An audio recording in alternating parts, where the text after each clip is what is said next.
बहुत ही प्यारे बच्चों, मेरा नाम है जसकरण सिंह, साइंस मास्टर सरकारी मिडल स्कूल गुरु ਸਾਹਿਬ ਮਹਿਰਾਜ ਜ਼ਿਲ੍ਹਾ ਬਠਿੰਡਾ। ਬੱਚਿਓ ਅੱਜ ਅਸੀਂ ਤੁਹਾਡੇ ਲਈ 6ਵੀਂ ਜਮਾਤ ਦੇ ਸਾਇੰਸ ਵਿਸ਼ੇ ਦਾ ਜੋ ਇੱਕ ਲੈਸਨ ਹੈ ਰੇਸ਼ਿਆਂ ਤੋਂ ਕੱਪੜਿਆਂ ਤੱਕ ਉਹ ਲੈ ਕੇ ਹਾਜ਼ਰ ਹੋਏ ਹਾਂ। ਬੱਚਿਓ ਅੱਜ ਦੇ ਇਸ ਲੈਸਨ ਵਿੱਚ ਅਸੀਂ ਇਹ ਜਾਣਕਾਰੀ ਪ੍ਰਾਪਤ ਕਰਾਂਗੇ ਕਿ ਕੱਪੜੇ ਜੋ ਅਸੀਂ ਪਹਿਨਦੇ ਹਾਂ ਉਹ ਕਿਵੇਂ ਬਣਦੇ ਹਨ, ਰੇਸ਼ੇ ਕੀ ਹੁੰਦੇ ਹਨ, ਰੇਸ਼ਿਆਂ ਦੀਆਂ ਕਿਹੜੀਆਂ ਕਿਸਮਾਂ ਹੁੰਦੀਆਂ ਹਨ, ਕੁਝ ਤਰ੍ਹਾਂ ਦੇ ਪੌਦਾ ਰੇਸ਼ੇ, ਇਸ ਤੋਂ ਇਲਾਵਾ ਧਾਗੇ ਦੀ ਕਤਾਈ ਤੋਂ ਲੈ ਕੇ ਕੱਪੜਾ ਪ੍ਰਾਪਤ ਕਰਨ ਦੀ ਵਿਧੀ ਬਾਰੇ ਵਿਸਤਾਰਪੂਰਵਕ ਜਾਣਕਾਰੀ ਹਾਸਲ ਕਰਾਂਗੇ। ਆਓ ਬੱਚਿਓ ਹੁਣ ਅਸੀਂ ਆਪਣੇ ਟੌਪਿਕ ਨੂੰ ਸ਼ੁਰੂ ਕਰਦੇ ਹਾਂ। ਕੱਪੜਿਆਂ ਬਾਰੇ ਜਾਣਕਾਰੀ। ਪਿਆਰੇ ਬੱਚਿਓ, ਜੇਕਰ ਤੁਸੀਂ ਆਪਣੇ ਆਸ-ਪਾਸ ਨਿਗਾਹ ਮਾਰਦੇ ਹੋ ਤਾਂ ਤੁਸੀਂ ਦੇਖ ਸਕਦੇ ਹੋ ਤੁਹਾਡੇ ਸਾਹਮਣੇ ਅਣਗਿਣਤ ਅਜਿਹੀਆਂ ਵਸਤੂਆਂ ਹਨ ਜੋ ਕਿ ਕੱਪੜਿਆਂ ਦੀਆਂ ਬਣੀਆਂ ਹੋਈਆਂ ਹਨ। ਜਿਵੇਂ ਕਿ ਤੁਸੀਂ ਆਪਣੇ ਸਰੀਰ ਨੂੰ ਢੱਕਣ ਦੇ ਲਈ ਕੱਪੜੇ ਪਾਏ ਹੋਏ ਹਨ। ਇਹਨਾਂ ਤੋਂ ਇਲਾਵਾ ਤੁਹਾਡੇ ਆਲੇ ਦੁਆਲੇ ਤੁਹਾਡੇ ਬੈੱਡ 'ਤੇ ਵਿਛੀਆਂ ਹੋਈਆਂ ਚਾਦਰਾਂ, ਮੇਜ਼ ਉੱਤੇ ਵਿਛੇ ਹੋਏ ਮੇਜ਼ਪੋਸ਼, ਕਮਰਿਆਂ ਵਿੱਚ ਪਾਏ ਹੋਏ ਪਰਦੇ, ਇਹ ਵੀ ਕਿਆਸੇ ਬਣਾਏ ਜਾਂਦੇ ਹਨ ਕੱਪੜਿਆਂ ਦੇ। ਸੋ ਬੱਚਿਓ, ਜੇ ਮੈਂ ਕੱਪੜਿਆਂ ਦੇ ਇਤਿਹਾਸ ਬਾਰੇ ਗੱਲ ਕਰਾਂ ਤਾਂ ਤੁਸੀਂ ਜਾਣੋਗੇ ਕਿ ਪ੍ਰਾਚੀਨ ਕਾਲ ਵਿੱਚ ਜੋ ਪੁਰਾਣੇ ਟਾਈਮ ਦੇ ਵਿੱਚ ਮਨੁੱਖ ਸੀ ਉਹ ਕੀ ਕਰਦਾ ਸੀ, ਰੁੱਖਾਂ ਦੇ ਪੱਤਿਆਂ ਨਾਲ, ਜੋ ਦਰਖਤਾਂ ਤੋਂ ਪੱਤੇ ਪ੍ਰਾਪਤ ਹੁੰਦੇ ਸਨ ਜਾਂ ਦਰਖਤਾਂ ਦੀ ਜੋ ਛਿੱਲੜ ਹੁੰਦੀ ਸੀ ਉਸ ਦੀ ਸਹਾਇਤਾ ਨਾਲ ਆਪਣਾ ਸਰੀਰ ਢੱਕਦਾ ਸੀ। ਹੌਲੀ ਹੌਲੀ ਜਿਵੇਂ ਮਨੁੱਖ ਨੇ ਜਾਨਵਰਾਂ ਦਾ ਸ਼ਿਕਾਰ ਕਰਨਾ ਸ਼ੁਰੂ ਕੀਤਾ, ਉਸ ਨਾਲ ਉਸਨੇ ਜਾਨਵਰਾਂ ਦੀ ਚਮੜੀ ਨਾਲ, ਜਾਂ ਜਿਸ ਨੂੰ ਆਪਾਂ ਜਾਨਵਰਾਂ ਦੀ ਖੱਲ ਕਹਿ ਦਿੰਦੇ ਹਾਂ, ਉਸ ਨਾਲ ਆਪਣਾ ਸਰੀਰ ਢੱਕਣਾ ਸ਼ੁਰੂ ਕੀਤਾ। ਸੋ ਪ੍ਰਾਚੀਨ ਕਾਲ ਵਿੱਚ ਮਨੁੱਖ ਦਰਖਤਾਂ ਦੇ ਪੱਤਿਆਂ ਅਤੇ ਜਾਨਵਰਾਂ ਦੀ ਚਮੜੀ ਨਾਲ ਆਪਣਾ ਸਰੀਰ ਢੱਕਦਾ ਸੀ। ਜਿਵੇਂ ਜਿਵੇਂ ਮਨੁੱਖ ਨੇ ਖੇਤੀਬਾੜੀ ਸ਼ੁਰੂ ਕੀਤੀ, ਉਹ ਫਸਲਾਂ ਉਗਾਉਣ ਬਾਰੇ ਸਿੱਖ ਗਿਆ। ਇਸੇ ਤਰ੍ਹਾਂ ਪਸ਼ੂ ਪਾਲਣ ਦੇ ਧੰਦੇ ਦੇ ਵਿਕਾਸ ਹੋਣ ਨਾਲ ਮਨੁੱਖ ਨੂੰ ਕੱਪੜੇ ਬਾਰੇ ਪਤਾ ਲੱਗਣਾ ਸ਼ੁਰੂ ਹੋਇਆ। ਇਸ ਤਰ੍ਹਾਂ ਖੇਤੀਬਾੜੀ ਅਤੇ ਪਸ਼ੂ ਪਾਲਣ ਦੇ ਵਿਕਾਸ ਨਾਲ ਕੱਪੜਾ ਹੋਂਦ ਵਿੱਚ ਆਇਆ। ਮਨੁੱਖ ਨੇ ਆਪਣੇ ਹੱਥਾਂ ਨਾਲ ਬੁਣ ਕੇ ਅਤੇ ਹੌਲੀ ਹੌਲੀ ਸਮੇਂ ਦੇ ਵਿਕਾਸ ਨਾਲ, ਮਸ਼ੀਨਾਂ ਦੇ ਵਿਕਾਸ ਹੋਣ ਨਾਲ ਕੱਪੜੇ ਬਣਾਉਣੇ ਸ਼ੁਰੂ ਕਰ ਦਿੱਤੇ। ਸੋ ਬੱਚਿਓ, ਇਸ ਤਰ੍ਹਾਂ ਪ੍ਰਾਚੀਨ ਸਮੇਂ ਦੇ ਜੋ ਦਰਖਤਾਂ ਦੇ ਪੱਤਿਆਂ ਨਾਲ ਮਨੁੱਖ ਆਪਣਾ ਸਰੀਰ ਢੱਕਦਾ ਸੀ, ਉਸਨੇ ਆਧੁਨਿਕ ਸਮੇਂ ਵਿੱਚ ਵੱਖ-ਵੱਖ ਰੇਸ਼ਿਆਂ ਤੋਂ ਕੱਪੜੇ ਬਣਾ ਕੇ ਆਪਣੇ ਸਰੀਰ ਨੂੰ ਢੱਕਣਾ ਸ਼ੁਰੂ ਕਰ ਦਿੱਤਾ। ਸੋ ਬੱਚਿਓ, ਜੇਕਰ ਤੁਸੀਂ ਆਪਣੇ ਆਸ-ਪਾਸ ਨਿਗਾਹ ਮਾਰਦੇ ਹੋ ਤਾਂ ਤੁਹਾਨੂੰ ਕੱਪੜਿਆਂ ਦੇ ਚਾਦਰਾਂ, ਕੰਬਲ, ਪਰਦੇ, ਮੇਜ਼ਪੋਸ਼, ਤੌਲੀਏ, ਪੌਣੇ, ਬਸਤੇ, ਬੋਰੀਆਂ ਆਦਿ ਦਿਖਾਈ ਦਿੰਦੇ ਹਨ। ਇਹ ਸਾਰੀਆਂ ਦੀਆਂ ਸਾਰੀਆਂ ਵਸਤੂਆਂ ਹੀ ਕਾਸਤੀਆਂ ਬਣੀਆਂ ਹੋਈਆਂ ਹਨ ਕੱਪੜਿਆਂ ਦੀਆਂ। ਆਓ ਬੱਚਿਓ, ਹੁਣ ਆਪਾਂ ਇਹ ਜਾਣਨ ਦੀ ਕੋਸ਼ਿਸ਼ ਕਰਦੇ ਹਾਂ ਕਿ ਇਹ ਕੱਪੜੇ ਕਿਵੇਂ ਬਣਦੇ ਹਨ। ਸੋ ਬੱਚਿਓ, ਕੱਪੜੇ ਇੱਕ ਛੋਟੀਆਂ ਤੋਂ ਛੋਟੀਆਂ ਇਕਾਈਆਂ ਦੇ ਆਪਸ ਵਿੱਚ ਮਿਲਣ ਨਾਲ ਬਣਦੇ ਹਨ। ਇਹਨਾਂ ਛੋਟੀਆਂ ਇਕਾਈਆਂ ਨੂੰ ਅਸੀਂ ਰੇਸ਼ੇ ਜਾਂ ਤੰਤੂ ਆਖਦੇ ਹਾਂ।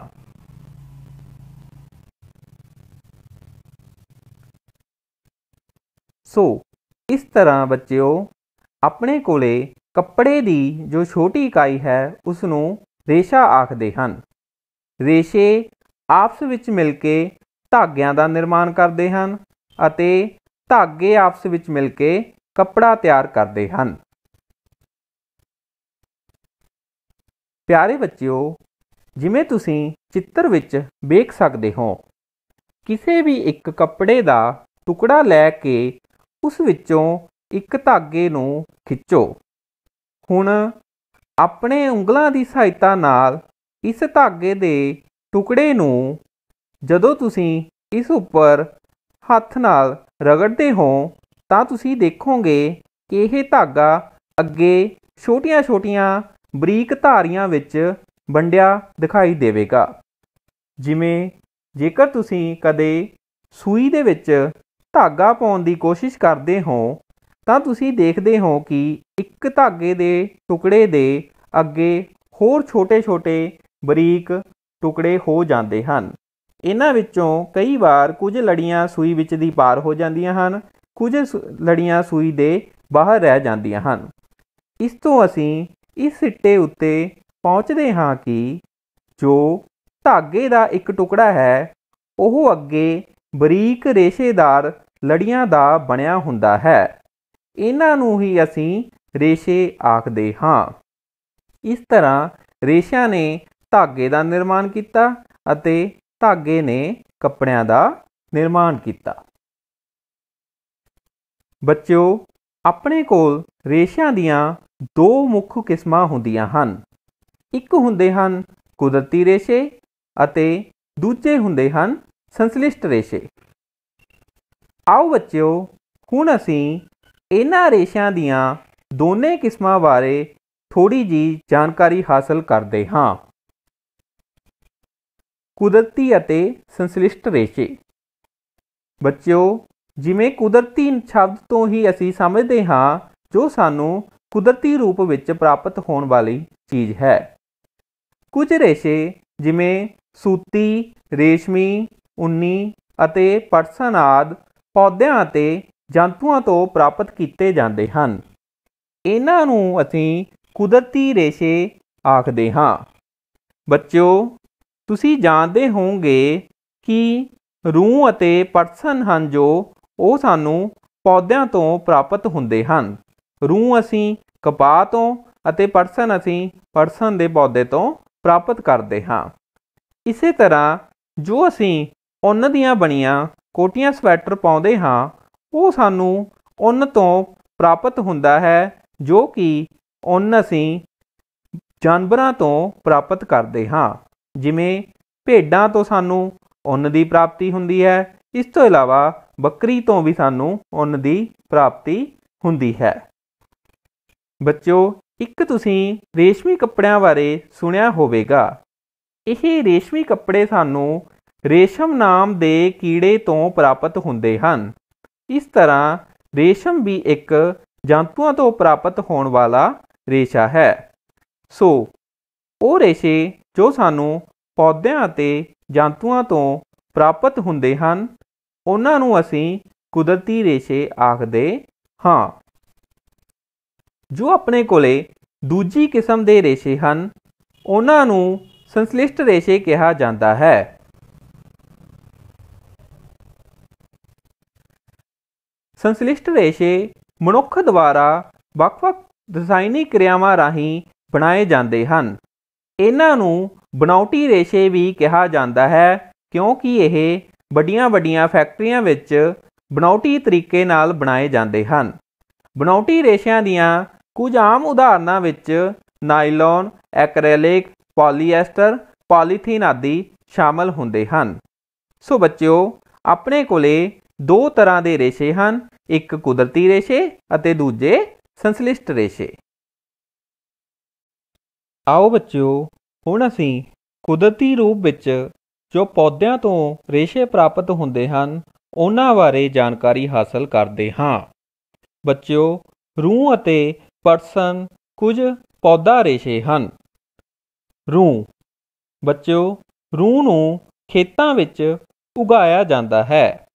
ਤੁਸੀਂ ਆਪਣੇ ਘਰਾਂ ਦੇ ਵਿੱਚ ਕਪਾਹ ਦੇ ਪੌਦਿਆਂ ਬਾਰੇ ਆਮ ਸੁਣਿਆ ਹੋਵੇਗਾ। ਕਪਾਹ ਦੀ ਫਸਲ ਖੇਤਾਂ ਵਿੱਚ ਪੈਦਾ ਕੀਤੀ ਜਾਂਦੀ ਹੈ।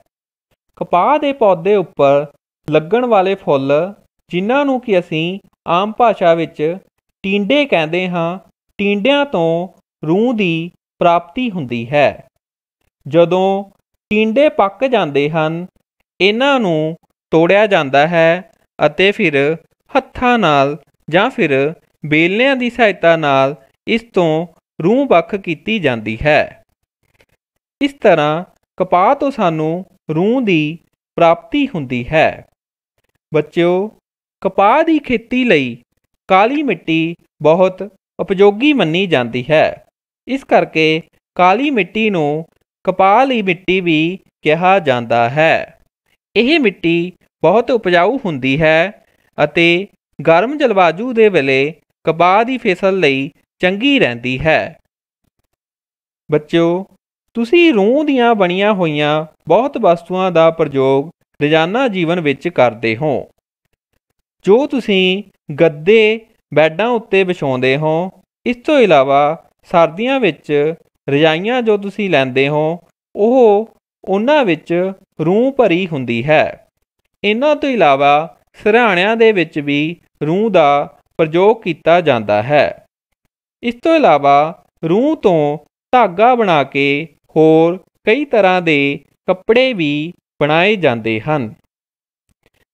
ਬੱਚਿਓ, ਤੁਸੀਂ ਦੀਵਾਲੀ ਵੇਲੇ ਜੋ ਦੀਵੇ ਬਾਲਦੇ ਹੋ ਜਾਂ ਕਿਸੇ ਹੋਰ ਤਿਉਹਾਰਾਂ ਵੇਲੇ ਦੀਵਿਆਂ ਦਾ ਪ੍ਰਯੋਗ ਕਰਦੇ ਹੋ, ਇਹਨਾਂ ਦੀਵਿਆਂ ਦੇ ਵਿੱਚ ਵੀ ਅਸੀਂ ਰੂੰ ਦੀ ਬੱਤੀ ਬਣਾ ਕੇ ਪਾਉਂਦੇ ਹਾਂ, ਜਿਸ ਨਾਲ ਦੀਵੇ ਬਾਲੇ ਜਾਂਦੇ ਹਨ। ਇਸ ਤਰ੍ਹਾਂ ਰੂੰ ਸਾਡੇ ਜੀਵਨ ਵਿੱਚ ਇੱਕ ਮਹੱਤਵਪੂਰਨ ਰੋਲ ਨਿਭਾਉਣ ਵਾਲਾ ਕੁਦਰਤੀ ਰੇਸ਼ਾ ਹੈ, ਜੋ ਸਾਨੂੰ ਪੌਦਿਆਂ ਤੋਂ ਪ੍ਰਾਪਤ ਹੁੰਦਾ ਹੈ। ਬੱਚਿਓ, ਰੂੰ ਦੀ ਤਰ੍ਹਾਂ ਹੀ ਪਟਸਨ ਵੀ ਪੌਦਿਆਂ ਤੋਂ ਪ੍ਰਾਪਤ ਹੋਣ ਵਾਲਾ ਇੱਕ ਕੁਦਰਤੀ ਰੇਸ਼ਾ ਹੈ। ਬੱਚਿਓ, ਤੁਸੀਂ ਆਪਣੇ ਘਰਾਂ ਦੇ ਵਿੱਚ ਖਾਕੀ ਰੰਗ ਦੀਆਂ ਬੋਰੀਆਂ ਆਮ ਵੇਖੀਆਂ ਹੋਣੀਆਂ ਹਨ। ਜਿਨ੍ਹਾਂ ਬੋਰੀਆਂ ਦੇ ਵਿੱਚ ਗੋਦਾਮਾਂ ਵਿੱਚ ਕਣਕ ਲੱਦੀ ਹੁੰਦੀ ਹੈ, ਇਹ ਖਾਕੀ ਰੰਗ ਦੀਆਂ ਬੋਰੀਆਂ ਪਟਸਨ ਦੀਆਂ ਬਣੀਆਂ ਹੁੰਦੀਆਂ ਹਨ। ਇਹਨਾਂ ਤੋਂ ਇਲਾਵਾ ਜੋ ਰੱਸੇ ਹੁੰਦੇ ਹਨ, ਇਸ ਤੋਂ ਇਲਾਵਾ ਪਤਲੇ ਧਾਗੇ, ਜਿਨ੍ਹਾਂ ਨੂੰ ਅਸੀਂ ਆਮ ਭਾਸ਼ਾ ਦੇ ਵਿੱਚ ਸੇਬੇ ਕਹਿ ਦਿੰਦੇ ਹਾਂ, ਇਸ ਤੋਂ ਇਲਾਵਾ ਬੈਗ ਆਦਿ ਵੀ ਪਟਸਨ ਦੇ ਬਣਾਏ ਜਾਂਦੇ ਹਨ। ਪਟਸਨ ਸਾਨੂੰ ਪਟਸਨ ਦੇ ਪੌਦੇ ਦੇ ਤਣੇ ਤੋਂ ਪ੍ਰਾਪਤ ਹੁੰਦਾ ਹੈ। ਇਸ ਤਰ੍ਹਾਂ ਪਟਸਨ ਵੀ ਇੱਕ ਕੁਦਰਤੀ ਰੂਪ ਵਿੱਚ ਪੌਦਿਆਂ ਤੋਂ ਪ੍ਰਾਪਤ ਹੋਣ ਵਾਲਾ ਇੱਕ ਮਹੱਤਵਪੂਰਨ ਰੇਸ਼ਾ ਹੈ, ਜਿਸ ਦੀ ਵਰਤੋਂ ਮਜ਼ਬੂਤ ਰੱਸੇ ਬਣਾਉਣ ਵਿੱਚ ਕੀਤੀ ਜਾਂਦੀ ਹੈ। ਆਓ ਬੱਚਿਓ, ਹੁਣ ਅਸੀਂ ਇਹ ਜਾਣਨ ਦੀ ਕੋਸ਼ਿਸ਼ ਕਰਦੇ ਹਾਂ ਕਿ ਇਹਨਾਂ ਰੇਸ਼ਿਆਂ ਤੋਂ ਅਸਲ ਵਿੱਚ ਕੱਪੜਾ ਕਿਵੇਂ ਪ੍ਰਾਪਤ ਹੁੰਦਾ ਹੈ। ਸੋ ਬੱਚਿਓ, ਰੇਸ਼ਿਆਂ ਤੋਂ ਕੱਪੜਾ ਪ੍ਰਾਪਤ ਕਰਨ ਵਿੱਚ ਮੁੱਢਲਾ ਪੜਾਅ ਆਉਂਦਾ ਹੈ ਧਾਗਾ ਬਣਾਉਣਾ। ਰੇਸ਼ਿਆਂ ਤੋਂ ਧਾਗਾ ਬਣਾਉਣ ਦੀ ਵਿਧੀ ਨੂੰ ਕਤਾਈ ਆਖਦੇ ਹਨ। ਬੱਚਿਓ, ਤੁਸੀਂ ਆਮ ਤੌਰ 'ਤੇ ਕਦੇ ਨਾ ਕਦੇ ਆਪਣੇ ਘਰਾਂ ਦੇ ਵਿੱਚ ਆਪਣੇ ਬਜ਼ੁਰਗਾਂ ਨੂੰ ਚਰਖਾ ਕੱਤਦੇ ਹੋਏ ਵੇਖਿਆ ਹੋਵੇਗਾ। ਬੱਚਿਓ, ਚਰਖੇ ਦੀ ਸਹਾਇਤਾ ਨਾਲ ਕਤਾਈ ਕੀਤੀ ਜਾਂਦੀ ਹੈ। ਆਧੁਨਿਕ ਸਮੇਂ ਵਿੱਚ ਹੁਣ ਮਸ਼ੀਨਾਂ ਦੇ ਨਾਲ ਇਹ ਕੰਮ ਕੀਤਾ ਜਾਣ ਲੱਗ ਗਿਆ ਹੈ। ਬੱਚਿਓ, ਕਤਾਈ ਦੀ ਕਿਰਿਆ ਵਿੱਚ ਰੇਸ਼ਿਆਂ ਨੂੰ ਆਮ ਤੌਰ 'ਤੇ ਖਿੱਚ ਕੇ ਵੱਟਿਆ ਜਾਂਦਾ ਹੈ। ਅਜਿਹਾ ਕਰਨ ਦੇ ਨਾਲ ਜੋ ਰੇਸ਼ਿਆਂ ਦੇ ਵਿੱਚ ਧਾਰੀਆਂ ਹੁੰਦੀਆਂ ਹਨ, ਉਹ ਇੱਕ ਦੂਜੇ ਦੇ ਨੇੜੇ ਆ ਜਾਂਦੀਆਂ ਹਨ ਅਤੇ ਇਸ ਖਿੱਚ ਦੇ ਕਾਰਨ ਇਹ ਰੇਸ਼ੇ ਧਾਗੇ ਦਾ ਰੂਪ ਧਾਰਨ ਕਰ ਲੈਂਦੇ ਹਨ। ਸੋ ਬੱਚਿਓ, ਆਮ ਤੌਰ 'ਤੇ ਧਾਗੇ ਦੀ ਕਤਾਈ ਹੱਥਾਂ ਦੇ ਨਾਲ, ਤਕਲੇ ਦੇ ਰਾਹੀਂ, ਚਰਖੇ ਦੇ ਰਾਹੀਂ ਅਤੇ ਮਸ਼ੀਨਾਂ ਦੇ ਰਾਹੀਂ ਕੀਤੀ ਜਾਂਦੀ ਹੈ। ਇਸ ਤਰ੍ਹਾਂ ਰੇਸ਼ਿਆਂ ਨੂੰ ਧਾਗਿਆਂ ਦੇ ਵਿੱਚ ਬਦਲਿਆ ਜਾਂਦਾ ਹੈ। ਬੱਚਿਓ, ਜੋ ਕੱਪੜਾ ਪ੍ਰਾਪਤੀ ਦੇ ਵਿੱਚ ਅਗਲਾ ਪੜਾਅ ਹੈ, ਉਹ ਹੈ ਧਾਗਿਆਂ ਤੋਂ ਕੱਪੜਾ ਬਣਾਉਣਾ। ਸੋ ਬੱਚਿਓ, ਧਾਗਿਆਂ ਤੋਂ ਕੱਪੜਾ ਬਣਾਉਣ ਲਈ ਦੋ ਢੰਗ ਵਰਤੇ ਜਾਂਦੇ ਹਨ, ਜਿਨ੍ਹਾਂ ਨੂੰ ਬੁਣਨਾ ਅਤੇ ਉਣਨਾ ਆਖਦੇ ਹਨ। ਧਾਗਿਆਂ ਤੋਂ ਕੱਪੜਾ ਪ੍ਰਾਪਤ ਕਰਨ ਦੀ ਵਿਧੀ ਨੂੰ ਬੁਣਾਈ ਆਖਿਆ ਜਾਂਦਾ ਹੈ। ਧਾਗਿਆਂ ਦੇ ਦੋ ਸੈੱਟਾਂ, ਜਿਨ੍ਹਾਂ ਨੂੰ ਤਾਣਾ ਬਾਣਾ ਵੀ ਕਿਹਾ ਜਾਂਦਾ ਹੈ, ਨੂੰ ਬੁਣ ਕੇ ਕੱਪੜਾ ਬੁਣਿਆ ਜਾਂਦਾ ਹੈ। ਬੱਚਿਓ, ਕੱਪੜਾ ਬੁਣਾਈ ਦੀ ਕਿਰਿਆ ਨੂੰ, ਜਿਸ ਨੂੰ ਅਸੀਂ ਤਾਣਾ ਬਾਣਾ ਕਹਿ ਰਹੇ ਹਾਂ, ਇਸ ਨੂੰ ਸਮਝਣ ਲਈ ਤੁਸੀਂ ਇੱਕ ਕਿਰਿਆ ਕਰ ਸਕਦੇ ਹੋ। ਇਸ ਕਿਰਿਆ ਨੂੰ ਕਰਨ ਦੇ ਲਈ ਤੁਸੀਂ ਦੋ ਵੱਖ-ਵੱਖ ਰੰਗਾਂ ਦੀਆਂ ਚੌਰਸ ਆਕਾਰ ਦੀਆਂ ਇੱਕੋ ਜਿਹੀਆਂ ਵਰਗਾਕਾਰ ਸ਼ੀਟਾਂ ਲੈਣੀਆਂ ਹਨ। ਇਹਨਾਂ ਸ਼ੀਟਾਂ ਨੂੰ ਅੱਧ ਤੋਂ ਮੋੜ ਕੇ ਇੱਕੋ ਜਿਹੇ ਵਰਗਾਕਾਰ ਛੋਟੀਆਂ ਪੱਟੀਆਂ ਕੱਟੋ। ਇਹਨਾਂ ਪੱਟੀਆਂ ਨੂੰ ਇੱਕ ਦੂਜੇ ਵਿੱਚ ਦੀ ਪਰਾਉਂਦੇ ਜਾਓ। ਇਸ ਤਰ੍ਹਾਂ ਜਦੋਂ ਤੁਸੀਂ ਤਾਣਾ ਬਾਣਾ ਵਿਧੀ ਦਾ ਪ੍ਰਯੋਗ ਕਰੋਗੇ ਤਾਂ ਇਹ ਜੋ ਤੁਸੀਂ ਚਿੱਤਰ ਨੂੰ ਦੇਖ ਰਹੇ ਹੋ ਉਸ ਤਰ੍ਹਾਂ ਇਹ ਬੁਣਿਆ ਜਾਵੇਗਾ। ਕੱਪੜਾ ਬੁਣਨ ਦੀ ਤਾਣਾ ਬਾਣਾ ਕਿਰਿਆ ਬਿਲਕੁਲ ਉਸੇ ਤਰ੍ਹਾਂ ਹੈ ਜਿਸ ਤਰ੍ਹਾਂ ਵਾਲਾਂ ਦੀ ਇੱਕ ਗੁੱਤ ਨੂੰ ਬੁਣਿਆ ਜਾਂਦਾ ਹੈ। ਇਸ ਤਰ੍ਹਾਂ ਅਸੀਂ ਦੋ ਪੱਟੀਆਂ ਦੀ ਸਹਾਇਤਾ ਨਾਲ ਕੱਪੜਾ ਇੱਕ ਬਣਾ ਸਕਦੇ ਹਾਂ। ਕੱਪੜਿਆਂ ਦੀ ਬੁਣਾਈ ਲਈ ਹੱਥ ਖੱਡੀਆਂ ਅਤੇ ਮਸ਼ੀਨਾਂ ਦਾ ਪ੍ਰਯੋਗ ਕੀਤਾ ਜਾਂਦਾ ਹੈ।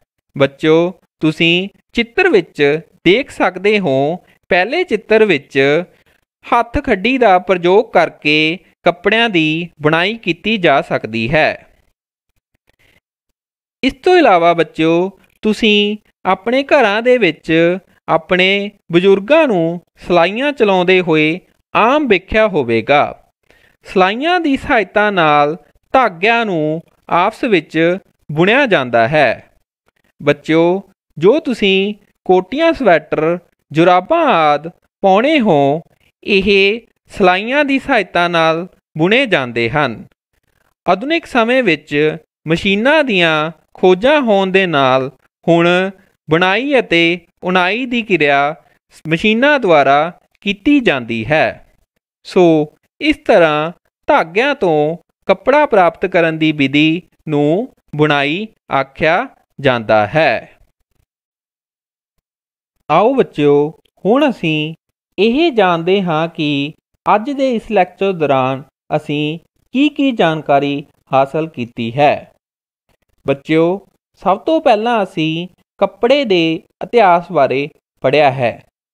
ਅਸੀਂ ਦੇਖਿਆ ਹੈ ਕਿ ਪੁਰਾਤਨ ਸਮੇਂ ਵਿੱਚ ਮਨੁੱਖ ਪੌਦਿਆਂ ਦੇ ਪੱਤਿਆਂ ਅਤੇ ਜਾਨਵਰਾਂ ਦੀ ਖੱਲ ਦੀ ਸਹਾਇਤਾ ਨਾਲ ਆਪਣੇ ਸਰੀਰ ਨੂੰ ਢੱਕਦਾ ਸੀ।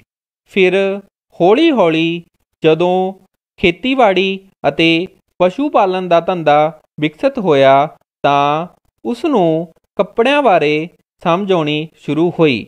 ਫਿਰ ਸੂਈ ਦੀ ਖੋਜਾਂ ਹੋਣ ਦੇ ਨਾਲ ਮਨੁੱਖ ਨੇ ਧਾਗਿਆਂ ਨੂੰ ਪਰੋ ਕੇ ਕੱਪੜੇ ਬਣਾਉਣਾ ਸ਼ੁਰੂ ਕੀਤਾ। ਇਸ ਤਰ੍ਹਾਂ ਵੱਖ-ਵੱਖ ਮਸ਼ੀਨਾਂ ਦੇ ਆਉਣ ਨਾਲ ਆਧੁਨਿਕ ਯੁੱਗ ਵਿੱਚ ਮਨੁੱਖ ਨੇ ਰੇਸ਼ਿਆਂ ਤੋਂ ਕੱਪੜਾ ਪ੍ਰਾਪਤ ਕਰਨਾ ਸ਼ੁਰੂ ਕਰ ਲਿਆ। ਫਿਰ ਅਸੀਂ ਰੇਸ਼ਿਆਂ ਬਾਰੇ ਪੜ੍ਹਿਆ। ਰੇਸ਼ੇ ਕੱਪੜੇ ਦੀ ਸਭ ਤੋਂ ਛੋਟੀ ਇਕਾਈ ਹੁੰਦੇ ਹਨ। ਇਸ ਤਰ੍ਹਾਂ ਛੋਟੀਆਂ ਇਕਾਈਆਂ ਮਿਲ ਕੇ ਧਾਗਾ ਬਣਾਉਂਦੀਆਂ ਹਨ ਅਤੇ ਧਾਗਿਆਂ ਨੂੰ ਮਿਲਾ ਕੇ ਕੱਪੜਾ ਬਣਾਇਆ ਜਾਂਦਾ ਹੈ। ਇਸ ਤਰ੍ਹਾਂ ਰੇਸ਼ੇ ਮੂਲ ਰੂਪ ਵਿੱਚ ਕੱਪੜੇ ਦਾ ਭਾਗ ਹੁੰਦੇ ਹਨ। ਰੇਸ਼ਿਆਂ ਦੀਆਂ ਦੋ ਕਿਸਮਾਂ ਹੁੰਦੀਆਂ ਹਨ, ਕੁਦਰਤੀ ਰੇਸ਼ੇ ਅਤੇ ਸੰਸ਼ਲਿਸ਼ਟ ਰੇਸ਼ੇ। ਕੁਦਰਤੀ ਰੇਸ਼ੇ ਉਹ ਰੇਸ਼ੇ ਹੁੰਦੇ ਹਨ ਜੋ ਸਾਨੂੰ ਕੁਦਰਤੀ ਰੂਪ ਵਿੱਚ ਪ੍ਰਾਪਤ ਹੁੰਦੇ ਹਨ। ਇਹਨਾਂ ਵਿੱਚ ਪੌਦਾ ਰੇਸ਼ੇ ਅਤੇ ਜੰਤੂ ਰੇਸ਼ੇ ਸ਼ਾਮਲ ਹੁੰਦੇ ਹਨ। ਜਿਵੇਂ ਰੂੰ ਅਤੇ ਪਟਸਨ ਸਾਨੂੰ ਪੌਦਿਆਂ ਤੋਂ ਪ੍ਰਾਪਤ ਹੁੰਦੇ ਹਨ, ਇਸੇ ਤਰ੍ਹਾਂ ਉੱਨ ਅਤੇ ਰੇਸ਼ਮ ਸਾਨੂੰ ਜੰਤੂਆਂ ਤੋਂ ਪ੍ਰਾਪਤ ਹੁੰਦੇ ਹਨ। ਇਸ ਤਰ੍ਹਾਂ ਦੋ ਤਰ੍ਹਾਂ ਦੇ ਪੌਦਾ ਰੇਸ਼ੇ ਅਤੇ ਜੰਤੂ ਰੇਸ਼ੇ ਹਨ ਜੋ ਸਾਨੂੰ ਕੁਦਰਤੀ ਰੂਪ ਵਿੱਚ ਪ੍ਰਾਪਤ ਹੁੰਦੇ ਹਨ। ਬੱਚਿਓ, ਇੱਕ ਸਾਡੇ ਕੋਲੇ ਸੰਸ਼ਲਿਸ਼ਟ ਰੇਸ਼ੇ ਹੁੰਦੇ ਹਨ। ਸੰਸ਼ਲਿਸ਼ਟ ਰੇਸ਼ੇ ਉਹ ਰੇਸ਼ੇ ਹੁੰਦੇ ਹਨ ਜਿਨ੍ਹਾਂ ਨੂੰ ਮਨੁੱਖ ਦੁਆਰਾ ਤਿਆਰ ਕੀਤਾ ਗਿਆ ਹੈ। ਇਹਨਾਂ ਨੂੰ ਬਨਾਵਟੀ ਰੇਸ਼ੇ ਵੀ ਕਿਹਾ ਜਾਂਦਾ ਹੈ। ਆਮ ਵਰਤੋਂ ਵਿੱਚ ਆਉਣ ਵਾਲੇ ਸੰਸਲਿਸ਼ਟ ਰੇਸ਼ਿਆਂ ਵਿੱਚੋਂ ਨਾਈਲੋਨ, ਪਾਲੀਥੀਨ, ਪਾਲੀਐਸਟਰ, ਐਕ੍ਰੈਲਿਕ ਆਦਿ ਪ੍ਰਮੁੱਖ ਹਨ। ਇਸ ਤਰ੍ਹਾਂ ਰੇਸ਼ਿਆਂ ਦੀਆਂ ਦੋ ਕਿਸਮਾਂ ਹਨ, ਕੁਦਰਤੀ ਰੇਸ਼ੇ ਅਤੇ ਬਣਾਉਟੀ ਰੇਸ਼ੇ, ਜਿਨ੍ਹਾਂ ਨੂੰ ਸੰਸਲਿਸ਼ਟ ਰੇਸ਼ੇ ਵੀ ਕਹਿੰਦੇ ਹਨ। ਬੱਚਿਓ, ਫਿਰ ਅਸੀਂ ਪੌਦਿਆਂ ਰੇਸ਼ਿਆਂ ਬਾਰੇ ਜਾਣਕਾਰੀ ਹਾਸਲ ਕੀਤੀ। ਇਹਨਾਂ ਵਿੱਚੋਂ ਰੂੰ ਅਤੇ ਪਟਸਨ ਆਮ ਵਰਤੋਂ ਵਿੱਚ ਆਉਣ ਵਾਲੇ ਪੌਦਾ ਰੇਸ਼ੇ ਹਨ। ਰੂੰ ਦੀ ਪ੍ਰਾਪਤੀ ਸਾਨੂੰ ਕਪਾਹ ਦੇ ਪੌਦੇ ਤੋਂ ਹੁੰਦੀ ਹੈ। ਕਪਾਹ ਦੇ ਫੁੱਲ, ਜਿਨ੍ਹਾਂ ਨੂੰ ਟੀਂਡੇ ਕਹਿੰਦੇ ਹਨ, ਟੀਂਡਿਆਂ ਤੋਂ ਹੱਥਾਂ ਨਾਲ ਜਾਂ ਫਿਰ ਬੇਲਿਆਂ ਦੀ ਸਹਾਇਤਾ ਨਾਲ ਰੂੰ ਨੂੰ ਵੱਖ ਕੀਤਾ ਜਾਂਦਾ ਹੈ। ਰੂੰ ਤੋਂ ਵੱਖ-ਵੱਖ ਤਰ੍ਹਾਂ ਦੇ ਕੱਪੜੇ ਬਣਾਏ ਜਾਂਦੇ ਹਨ। ਇਸ ਤੋਂ ਇਲਾਵਾ ਸਿਰਹਾਣੇ, ਗੱਦੇ, ਰਜਾਈਆਂ ਆਦਿ ਵੀ ਰੂੰ ਦੀਆਂ ਬਣਾਈਆਂ ਜਾਂਦੀਆਂ ਹਨ। ਪਟਸਨ ਦੀ ਪ੍ਰਾਪਤੀ ਸਾਨੂੰ ਪਟਸਨ ਦੇ ਪੌਦੇ ਤੋਂ ਪ੍ਰਾਪਤ ਹੁੰਦੀ ਹੈ। ਇਸ ਤਰ੍ਹਾਂ ਪਟਸਨ ਵੀ ਇੱਕ ਕੁਦਰਤੀ ਰੂਪ ਵਿੱਚ ਮਿਲਣ ਵਾਲਾ ਪੌਦਾ ਰੇਸ਼ਾ ਹੈ। ਪਟਸਨ ਦੀ ਵਰਤੋਂ ਬੋਰੀਆਂ ਬਣਾਉਣ ਦੇ ਵਿੱਚ ਕੀਤੀ ਜਾਂਦੀ ਹੈ। ਬੋਰੀਆਂ ਤੋਂ ਇਲਾਵਾ ਝੋਲੇ, ਬੈਗ, ਰੱਸੇ ਆਦਿ ਵੀ ਪਟਸਨ ਦੇ ਬਣਾਏ ਜਾਂਦੇ ਹਨ। ਬੱਚਿਓ, ਫਿਰ ਅਸੀਂ ਰੇਸ਼ਿਆਂ ਤੋਂ ਧਾਗਾ ਪ੍ਰਾਪਤ ਕਰਨ ਦੀ ਵਿਧੀ ਬਾਰੇ ਜਾਣਕਾਰੀ ਹਾਸਲ ਕੀਤੀ ਹੈ। ਰੇਸ਼ਿਆਂ ਤੋਂ ਧਾਗਾ ਪ੍ਰਾਪਤ ਕਰਨ ਦੀ ਵਿਧੀ ਨੂੰ ਕਤਾਈ ਆਖਦੇ ਹਨ। ਰੇਸ਼ਿਆਂ ਦੇ ਜੋ ਪਤਲੀਆਂ ਇਕਾਈਆਂ ਹੁੰਦੀਆਂ ਹਨ, ਉਹਨਾਂ ਨੂੰ ਖਿੱਚ ਕੇ ਧਾਗੇ ਦੇ ਰੂਪ ਵਿੱਚ ਬਦਲਿਆ ਜਾਂਦਾ ਹੈ। ਧਾਗਿਆਂ ਦੀ ਪ੍ਰਾਪਤੀ ਲਈ ਹੁਣ ਵੱਖ-ਵੱਖ ਤਰ੍ਹਾਂ ਦੀਆਂ ਮਸ਼ੀਨਾਂ ਦਾ ਪ੍ਰਯੋਗ ਕੀਤਾ ਜਾਂਦਾ ਹੈ।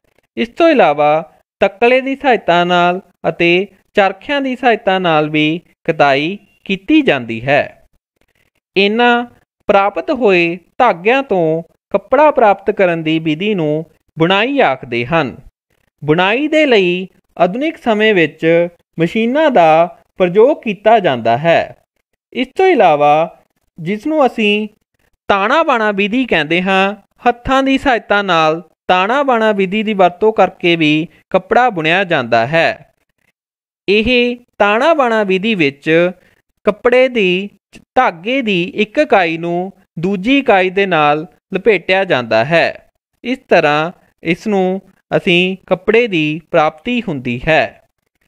ਇਸ ਤੋਂ ਇਲਾਵਾ ਤੁਸੀਂ ਸਿਲਾਈਆਂ ਦੀ ਸਹਾਇਤਾ ਦੇ ਨਾਲ ਕੋਟੀਆਂ, ਸਵੈਟਰ ਬੁਣਦੇ ਹੋਏ ਵੀ ਆਪਣੇ ਘਰਾਂ ਦੇ ਵਿੱਚ ਬਜ਼ੁਰਗਾਂ ਨੂੰ ਵੇਖਿਆ ਹੋਵੇਗਾ। ਇਸ ਤਰ੍ਹਾਂ ਬੁਣਾਈ ਅਤੇ ਉਣਾਈ ਵਿਧੀ ਦੀ ਸਹਾਇਤਾ ਨਾਲ ਧਾਗੇ ਤੋਂ ਕੱਪੜੇ ਪ੍ਰਾਪਤ ਕੀਤੇ ਜਾਂਦੇ ਹਨ। ਸੋ ਬੱਚਿਓ, ਅੱਜ ਅਸੀਂ ਰੇਸ਼ਿਆਂ ਤੋਂ ਲੈ ਕੇ ਕੱਪੜਾ ਪ੍ਰਾਪਤ ਕਰਨ ਦੀ ਵਿਧੀ ਬਾਰੇ ਵਿਸਤਾਰਪੂਰਵਕ ਜਾਣਕਾਰੀ ਹਾਸਲ ਕੀਤੀ ਹੈ। ਆਓ ਬੱਚਿਓ, ਹੁਣ ਅਸੀਂ ਜੋ ਇਹ ਜਾਣਕਾਰੀ ਹਾਸਲ ਕੀਤੀ ਹੈ, ਇਸ ਦੇ ਆਧਾਰ 'ਤੇ ਕੁਝ ਪ੍ਰਸ਼ਨ ਹੱਲ ਕਰਨ ਦਾ ਯਤਨ ਕਰਦੇ ਹਾਂ। ਬੱਚਿਓ, ਜਿਵੇਂ ਕਿ ਪਹਿਲਾ ਪ੍ਰਸ਼ਨ ਹੈ, ਇਹਨਾਂ ਰੇਸ਼ਿਆਂ ਨੂੰ ਕੁਦਰਤੀ ਅਤੇ ਸੰਸਲਿਸ਼ਟ ਰੇਸ਼ਿਆਂ ਵਿੱਚ ਵੰਡੋ। ਬੱਚਿਓ, ਆਪਣੇ ਕੋਲ ਰੇਸ਼ੇ ਦਿੱਤੇ ਹੋਏ ਹਨ। ਆਪਾਂ ਇਹ ਦੱਸਣਾ ਹੈ ਕਿ ਇਹਨਾਂ ਵਿੱਚੋਂ ਕਿਹੜੇ ਕੁਦਰਤੀ ਰੇਸ਼ੇ ਹਨ ਅਤੇ ਕਿਹੜੇ ਸੰਸਲਿਸ਼ਟ ਰੇਸ਼ੇ ਹਨ। ਸੋ ਪਹਿਲੇ ਨੰਬਰ 'ਤੇ ਹੈ ਨਾਈਲੋਨ। ਨਾਈਲੋਨ ਕੀ ਆਪਣੇ ਕੋਲ ਇੱਕ ਸੰਸਲਿਸ਼ਟ ਰੇਸ਼ਾ ਹੈ ਜੋ ਕਿ ਮਾਨਵ ਨਿਰਮਿਤ ਮਨੁੱਖ ਦੁਆਰਾ ਬਣਾਇਆ ਗਿਆ ਹੈ। ਦੂਸਰਾ ਹੈ ਆਪਣੇ ਕੋਲ ਉੱਨ। ਉੱਨ ਆਪਾਂ ਨੂੰ ਕਿੱਥੋਂ ਪ੍ਰਾਪਤ ਹੁੰਦੀ ਹੈ? ਭੇਡਾਂ ਤੋਂ, ਭਾਵ ਜਾਨਵਰਾਂ ਤੋਂ। ਇਸ ਤਰ੍ਹਾਂ ਇਹ ਆਪਣੇ ਕੋਲ ਇੱਕ ਕੁਦਰਤੀ ਰੇਸ਼ਾ ਹੈ।